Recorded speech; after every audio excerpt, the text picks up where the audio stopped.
इसके बाद है सेट वर्किंग डायरेक्टरी। अब ये सबसे मेन चीज़ है जो शुरू में लोगों को मसला होता है। आप मैंने जैसे बताया शुरू में कि कंप्यूटर को आर के साथ लिंक करने में, ताकि आपकी फाइल वो पढ़ सके आपके पास। उस पर देखें, मैंने एक नीचे देखिए स्क्रीन शॉट ली हुई है। अब जो मेरे पास एक फोल्डर बना हुआ है आर डैश ट्रेनिंग डैश 2020। अब इस पर अगर मैं राइट क्लिक किया तो ये छोटा सी विंडो बन गया। अब इसके अंदर, अब विंडो के अंदर देखें आप, लोकेशन के अंदर आपको एक चीज़ नज़र आ रही है कि E back slash R training dash 2021। अब इधर जाके आप सेट वर्किंग डायरेक्टरी देखें, जो ब्लू कलर में आपको कमांड नज़र आ रही है, ये सेम चीज़ उधर जाके मैंने पेस्ट कर दी है, ये लोकेशन से उठा के। अब लेकिन एक चीज़ का फ़र्क आप ज़रा नोट करें कि इसके अंदर जो लोकेशन के अंदर चीज़ दी गई है ये बैक स्लैश है, जबकि आर हमेशा डील करता है फॉरवर्ड स्लैश को, आर बैक स्लैश को नहीं पढ़ता।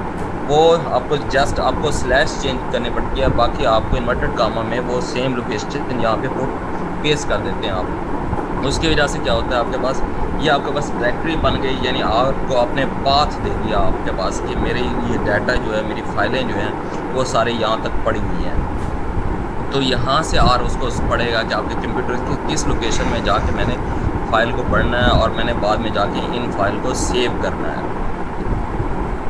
तो यहाँ तक कोई क्वेश्चन हो, कोई चीज़, हम प्रैक्टिकली भी इसको आज देखेंगे आर के अंदर आपके पास चीज़ें हैं, मतलब आर को यूज़ करने में, ताकि वो जो मैंने बताया कि आपको एरर मिनिमम से मिनिमम एरर आपको दे आर। तो उसमें आपको ये चीज़ें मस्ट कंसीडर करनी है आपने हर जगह। अगर ये नहीं करेंगे तो आर आपको रोक देगा किसी भी जगह पे, तो आर आपको आगे जाने नहीं देगा। उसमें पहला पॉइंट ये कि all R files and data file must be in same folder. आपने एक ही फोल्डर बनाना है जिसमें आपके आर फाइल भी वहीं पे पड़ी हो और आपकी जो डाटे की फाइल्स हैं वो भी वहीं पड़ी हो। अगर आपने एक जगह आपकी डाटे की फाइल पड़ी है, आर फाइल कहीं पड़ी है, और जो सेट वर्किंग डायरेक्टरी आपने जो पाथ दिया हुआ है वो कोई और दिया हुआ है, तो आर उसको कभी रीड नहीं कर सका। आर को कोई पता नहीं है कि आप वहाँ कौन कौन सी चीज़ें पड़ी हैं, आपके किस फोल्डर में पड़ी हैं। आप पूरा कंप्यूटर वो नहीं आपके पास सर्च नहीं करेगा, बल्कि वो आप सेम डायरेक्टरी के अंदर वो सेम फोल्डर में जाएगा। अगर वहाँ उसको वो चीज़ मिलेगी तो वो आपको रन कर देगा।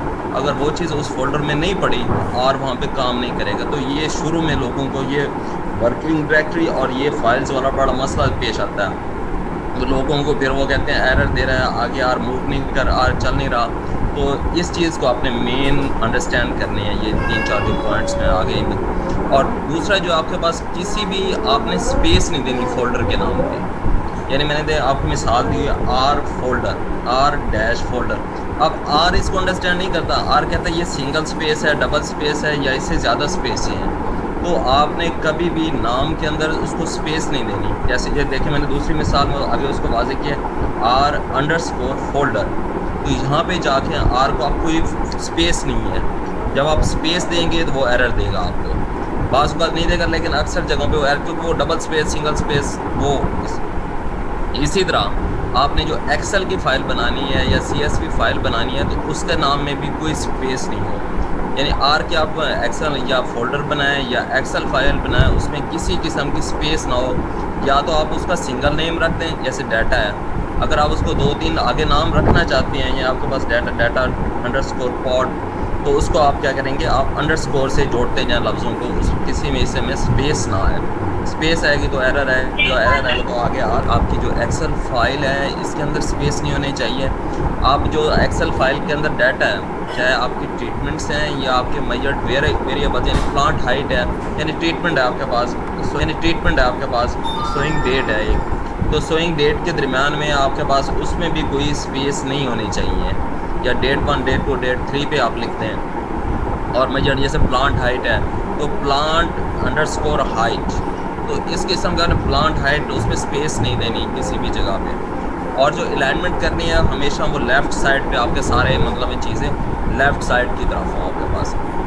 और जो छठे नंबर पे जो मेन पॉइंट है, यानी आर की आप जो एक्सेल फाइल है, आपने किसी कोने में भी एक नंबर लिखा हुआ है, कोई डिजिट लिखा हुआ है या कोई अल्फ़ाबेट लिखा हुआ है, तो आर उसको पढ़ लेगा। तो इसलिए आपका जो डाटा की 4-5 कॉलम्स हैं या रोज़ हैं, सिर्फ वही होना चाहिए, किसी भी दूसरी जगह पे कोई चीज़ डॉट तक ना लिखा हो, वरना आर वो आखिरी कॉलम्स तक वहाँ तक जाएगा। तो आपकी मतलब सिर्फ वही 4-5 रोज़ या कॉलम्स हो जिसमें आपका डाटा है या 100 जो भी है, वो मैं आपको तरीका समझाऊंगा। इसके अलावा आपकी उस शीट में कहीं भी कोई चीज़ एक्स्ट्रा लिखी हुई ना हो, वरना आर उसको पढ़ेगा और आर उसको एरर देगा आपके पास। तो इन 6 पॉइंट्स में ये फाइल के नेम से रिलेटेड है 6 पॉइंट। जी ये नेम से नहीं मैडम, ये अंदर है जो उसकी शीट है ना, जैसे आपके पास शीट के अंदर डाटा है, वो मैं आपको प्रैक्टिकली भी दिखाता हूँ। अच्छा। वहाँ पे वो चीज़ नहीं, वह शीट के अंदर कोई एक्स्ट्रा चीज़ नहीं होनी चाहिए डाटे से अलग होके। बाज़ औक़ात हम साइड पे जाके कोई चीज़ लिख देते हैं ना, जैसे 1 2 3 या फिर हम मल्टीप्लिकेशन कर रहे होते हैं तो हम साइड पे करते हैं डाटे की। तो ऐसी किसी भी जगह आपने कोई एक्स्ट्रा वर्किंग नहीं करनी जिसमें आप आर यूज़ करें, जिस फाइल को आप आर में यूज़ कर रही हैं। ये देखिए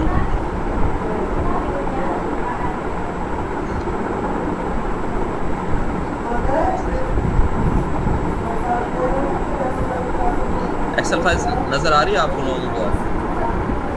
डॉक्टर फहीम से फाइल नज़र आ रही है आपको एक्सेल की? जी सर आ रही है। जी जी ओके।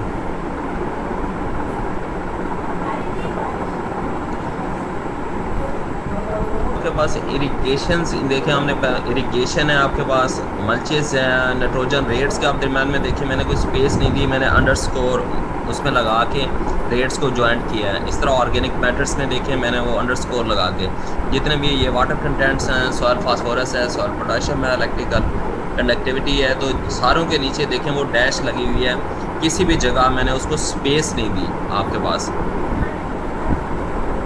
तो और जो मैंने इसका फ़ाइल का नेम रखा है उसको भी देखें, डाटा अंडरस्कोर कॉटन के नाम से है ये फ़ाइल का ऊपर वाला नेम। ये देखें जहाँ मेरा कर्सर जा रहा है, ये देखें आप फाइल का नाम भी इसी तरह आपके पास है। और ये एक्सेल की फ़ाइल है। अब ये देखें एक्सेल में दो चीज़ें मैंने एक ही शीट के अंदर, दो अंदर शीटें हैं, एक प्लांट हाइट है इसमें और दूसरा इसमें सॉइल का डाटा है। अब एक्सेल इसी तरह आप अपनी कोई मतलब ज़्यादा फ़ाइल, अगर आपके पास दो मुख्तलिफ़ किस्म के एक्सपेरिमेंट हैं तो इसी तरह आप एक ही फ़ाइल, एक ही एक्सेल की शीट के अंदर आप वो अपना डाटा रख सकते हैं। देखिए मैंने जैसे उसमें रखा था प्लांट का डाटा मैंने अलग शीट में रखा, सॉइल का डाटा मैंने उसके अलग शीट में रखा। तो इस किस्म का अगर कोई दो एक्सपेरिमेंट हैं, 3 एक्सपेरिमेंट हैं, तो वो आप उसको अलग अलग अपने रख सकती हैं, जहाँ इसमें रख सकते हैं आप। और ये देखिए ये लेफ़्ट साइड पे मैंने इसको अलाइनमेंट दी हुई है, ये लेफ़्ट साइड की अलाइनमेंट, ये ऊपर ही है अलाइनमेंट लेफ़्ट साइड।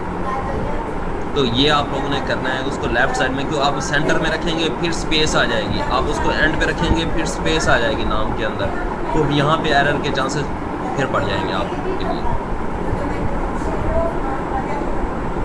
तो यहाँ एक्सेल की में किसी को क्वेश्चन, किसी को